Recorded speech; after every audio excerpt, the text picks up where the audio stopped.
बैठकीचं आयोजन करण्यात आलं होतं, मात्र कुठेतरी ही आघाडीत बिघाडी झाल्याचं दिसत आहे.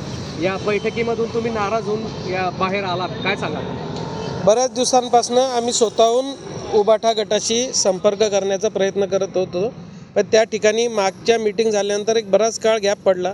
या ठिकाणी सावंत साहेब पण बऱ्याच दिवसानंतर जळगाव दौऱ्यावर आले. मध्यंतरी त्यांना चुकीची फीडिंग त्या ठिकाणी झाली आणि त्या फीडिंगच्या आधारे त्यांनी काही निर्णय आमच्यावर थोपवण्याचा प्रयत्न केला. ते निर्णय ग्राउंड रिॲलिटीला धरून नव्हते आणि ते आम्हाला मान्य नव्हते. त्या ठिकाणी आम्हाला सन्मानजनक स्थिती वाटत नव्हती. एजाजभाईंनी सांगितल्याप्रमाणे लोकसभा विधानसभेला आम्ही त्यांना तुतारीची सीट मशालला दिली. याच ठिकाणी कार्यकर्त्यांच्या निवडणुकीमध्ये आम्ही तयारीला लागलेलो आहे. मागच्या काही मीटिंगमध्ये आम्ही ज्या चर्चा झाल्या त्या चर्चेला धरून पुढची चर्चा व्हायला पाहिजे. तर नवीनाने काही तिथं गोष्टी आल्या आणि आमच्या ज्या ठिकाणी तयारी चालू आहे त्याच ठिकाणी परत उभाटाही त्या ठिकाणी उमेदवार देण्याचा प्रयत्न करत होतं आणि आमचेच काही उमेदवार त्यांच्या चिन्हावर देण्याचा ते परस्पर प्रयत्न करत होते. तर अशा ठिकाणी आम्हाला वाटलं की आम्ही स्वतः पण जे उमेदवार त्यांच्याकडे पाठवलेले आता आम्ही ते स्वतः सोबत घेऊन स्वबळावर आम्ही आमची निवडणूक या ठिकाणी लढू. चर्चेची दारं बंद झालीत का? चर्चेच्या द्वारा नक्कीच बंद झालेली आहे, कारण वेळ कमी आहे. चर्चा करत आम्ही वेळ घालवणार नाही. आम्ही तयारीला लागू. उद्या आमची जिल्हा मीटिंग आहे. त्या ठिकाणी आमचे समन्वयक माजी केंद्रीय मंत्री जयसिंगराव गायकवाड साहेब येत आहे. जिल्ह्याचे ज्येष्ठ नेते आदरणीय खडसे साहेब येत आहे आणि आम्ही सर्व कार्यकर्त्यांना उद्या तयारीला लागायचे निर्देश त्या ठिकाणी देऊ. काँग्रेस मनसेला काही युतीचा प्रस्ताव देणार तुम्ही तुमच्या? काँग्रेस हे आमचं नॅचरल अलायन्स पार्टनर आहे. आम्हाला 100% खात्री की काँग्रेस आमच्याबरोबरच निवडणुकीला सामोरे जाईल. काँग्रेस आमच्यासोबत लढेल. मनसेलाही आम्ही सोबत घेण्याचा प्रयत्न करू.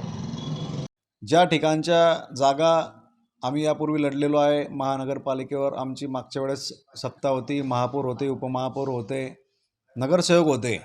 त्या दृष्टीने ज्या ठिकाणी विद्यमान नगरसेवक आमचे पक्षाचे निवडून आले होते त्या जागांच्या संदर्भात चर्चा करत असताना काही जागा या त्यांनी मागितल्या, परंतु त्या देणं शक्य नसल्याने आणि त्या ठिकाणी आमचे काही विद्यमान नगरसेवक आज रोजी काम करत असल्या ठिकाणी ज्या ठिकाणी आमचे तुल्यबळ उमेदवार आहेत, ज्यांची निवडून येण्याची त्या ठिकाणी क्षमता आहे, अशा जागा देखील त्या ठिकाणी त्यांनी मागण्याचा प्रयत्न केला.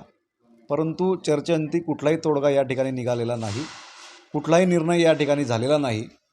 परंतु जर अशा पद्धतीने एकला चालोऱ्याच्या पद्धतीने एकल पद्धतीने निर्णय घेत असतील राष्ट्रवादी काँग्रेस पक्षाचे कार्यकर्ते आणि त्यांचे पदाधिकारी, तर मग महाविकास आघाडी होणं या ठिकाणी अशक्यप्राय आहे. कारण ज्या जागा निवडून येण्याची क्षमता सर्वप्रथम तर महाविकास आघाडीचा या ठिकाणचा पहिला अजेंडा होता की निवडून येणारा क्षमता असलेला उमेदवार, मग तो काँग्रेसचा असो, राष्ट्रवादीचा असो किंवा शिवसेना उद्धव बाळासाहेब ठाकरे पक्षाचा असो, असा प्रथम अजेंडा होता. परंतु त्यांची जी भूमिका आहे ती कुठेही निर्णायक नाही.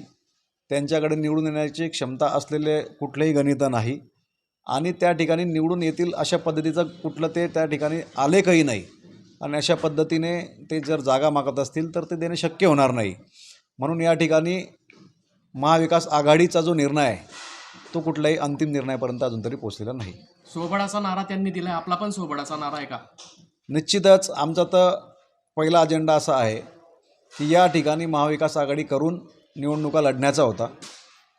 परंतु जर ते या गोष्टीला तयार नसतील तर आमच्या या ठिकाणी आपण बघितलं असेल आपल्या माध्यमातून काही या ठिकाणचे जे काल ज्या उमेदवाऱ्या या ठिकाणी आम्ही इच्छुकांच्या दिलेल्या होत्या किंवा इच्छुक उमेदवारांनी आमच्याकडे त्या ठिकाणी फॉर्म भरलेले होते, तर आमच्याकडे कालपर्यंत 170 ते 172 उमेदवारी इच्छुक करत असलेल्या उमेदवारांनी त्या ठिकाणी आमच्याकडे आमचे महानगर अध्यक्ष शरदभाऊ तायडे असतील यांच्याकडे दिलेले आहेत आणि त्या पद्धतीने आता इच्छुकांच्या मुलाखती देखील उद्यापासून आमच्या ठिकाणी सुरू होणार आहेत. चर्चेची द्वारं बंद झाली आहेत आपली, काय आहे अपेक्षा अजून आपल्याला काही होईल? जर अशा पद्धतीने ज्या ठिकाणी निवडून येण्याची क्षमता ज्या उमेदवाराची असेल आणि त्या ठिकाणी जर माझा कार्यकर्ता, माझाच पक्षाचा माणूस आणि माझाच उमेदवार असला पाहिजे अशा पद्धतीची जर भूमिका असेल तर मग कशा पद्धतीने युती त्या ठिकाणी होईल किंवा आघाडी त्या ठिकाणी होईल.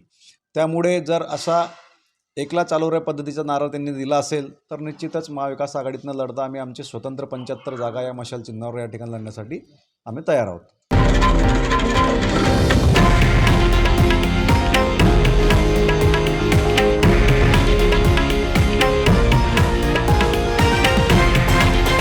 हे आहे देशातील नंबर 1 न्यूज नेटवर्क आणि आपण पाहत आहात TV9 मराठी, एकमेव.